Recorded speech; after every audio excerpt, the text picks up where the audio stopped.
John Graham is a third-generation publisher who has spent his entire life in and around the newspaper business. His early years were spent in Farwell, Texas, where he took his first steps around a linotype machine in the family-run newspaper, the State Line Tribune. At the age of 6, his parents, W.H. Hott and Jeannie Graham, moved the family to New Mexico to operate the Lovington Daily Leader after selling their business interest in Texas. Joyce Clemens has worked at the Leader since John was a little kid. I started to work in Lovington Leader in 1971, and John was just a kid coming in from school, rolling newspapers and riding a bicycle.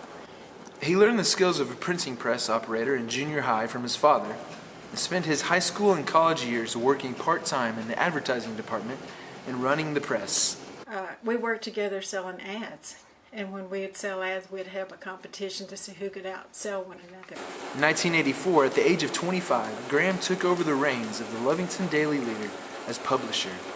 At the time, the Leader was publishing 6 days a week, Monday through Friday evening and Sunday morning. So one of my first memories of my dad at the newspaper is really my entire childhood.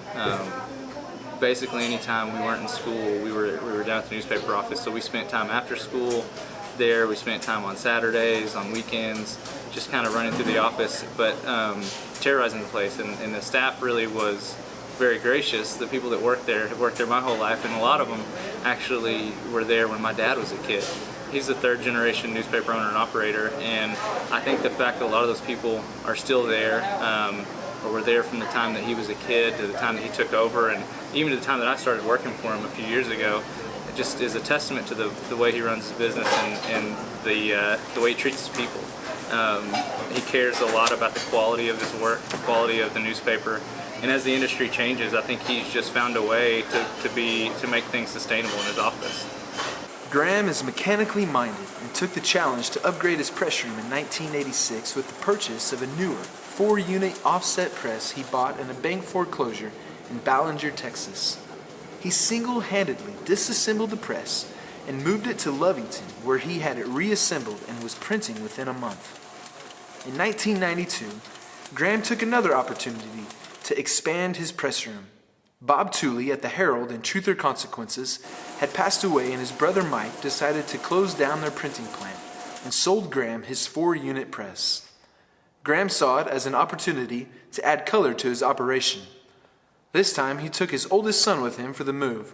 The two of them disassembled the press and again reassembled the units in Lovington. The addition gave the Leader the ability to print up to 20 pages with full color on the cover and back. Graham told his wife Janine he was through moving presses, but never say never.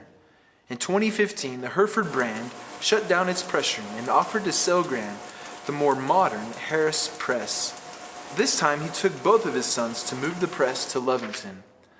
The Lovington Leader has had a history of embracing early innovation.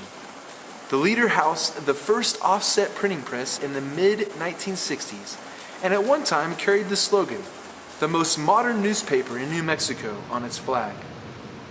Graham strived to carry on that legacy by embracing newer technology, and even became a pilot project for a Houston company in the producing process-less film. This was before the advent of direct-to-plate image setters that are used across the industry today. In 1993, Graham and his wife Janine took on financial partners Walt and Ken Green of Artesia to purchase controlling stock in the Leader.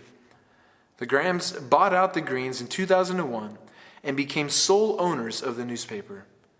In 2005, the couple bought the Denver City Press, a weekly in Denver City, Texas, which, like the Lovington Leader, models participation in community affairs. My dad has always been really big on being involved in the community and being a community leader. He's led the Chamber of Commerce for Lovington. He's been actively involved with this church for years, and just really any way that he possibly could. He's been honored by the Chamber as the Citizen of the Year for Lovington. He's just a pillar of the community, and I think some of that he got from his dad, having watched him, and he took a lot of pride, I think, in carrying on that third-generation mantle into the newspaper business, but also carrying on the legacy of being a community leader for Lovington. He cares very much not only about the people that work for him, but he cares a lot about the people of Lovington and New Mexico.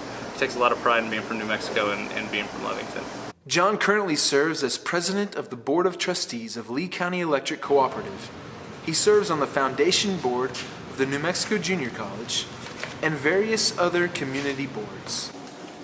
Grant served on the board of the New Mexico Press Association in the late 1980s.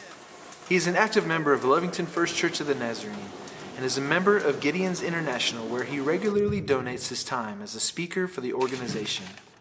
He and his wife have 2 sons, Jaron, who is a pastor and university administrator in New Zealand, and Tyler, who manages marketing for Covenant Health in Lubbock, Texas.